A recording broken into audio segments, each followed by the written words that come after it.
Well, it's my pleasure and privilege to present to the public a new book by Robert Kolb, Die Concordian Formel, the Formula of Concord, in a German translation.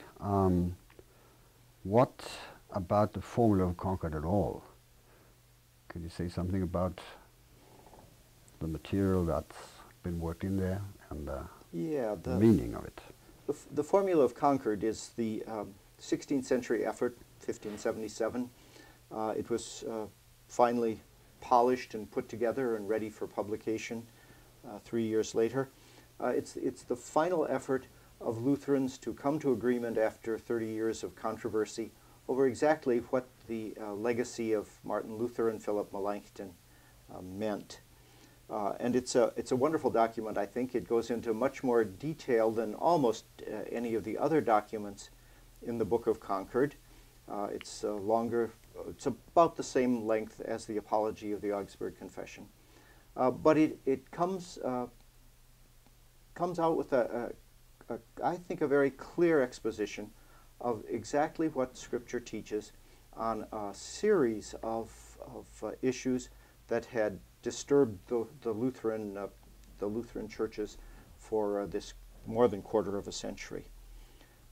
And so it's very important for our history, but it's also, I think, a very, very modern, very 21st century kind of document because it speaks to the issues of today.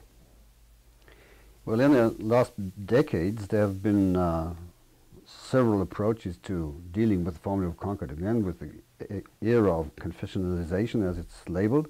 What would you consider your kind of approach compared to other scholars dealing with the formula? In some ways, I could say that there is a good deal of agreement among the few scholars, mainly in Germany and the United States, that have worked on the formula of late. Also, Ernst Koch, a guest professor here in Oberusel, has worked a great deal on it and has influenced me a good deal. For one thing, I think of what happened in the Formula of Concord as the last stage of the Reformation rather than the first stage of a developing orthodoxy. Those are games that historians play. But I think it's important to see that what we're doing here is really wrapping up what the Luther's and Melanchthon's students had experienced in the classroom and how they wanted to formulate a harmony of teaching, agreement in teaching, a Concordia, for the church of their time. But it served the church, the Lutheran churches, and also served other churches very well over the years as a confession of our faith in Jesus Christ and a clear exposition of what Scripture has to say on a number of other issues. Yeah. Well, could you give us just one example what makes the Formula of Concord a modern type of document, as I labeled it before? Well, it is obviously a historical document, and it's set in the 16th century. And the first article concerning, it's titled Original Sin, talks about really what it means to be human. It talks about what it means to be human in terms of Aristotelian philosophy. That we can't use very much anymore since we don't talk about things in terms of substance and accident. But especially after the Holocaust, it's so important for us to recognize that human creatures, also those who do not believe in Jesus Christ, are creatures of God, are worthy, have a dignity of their own as creatures of God.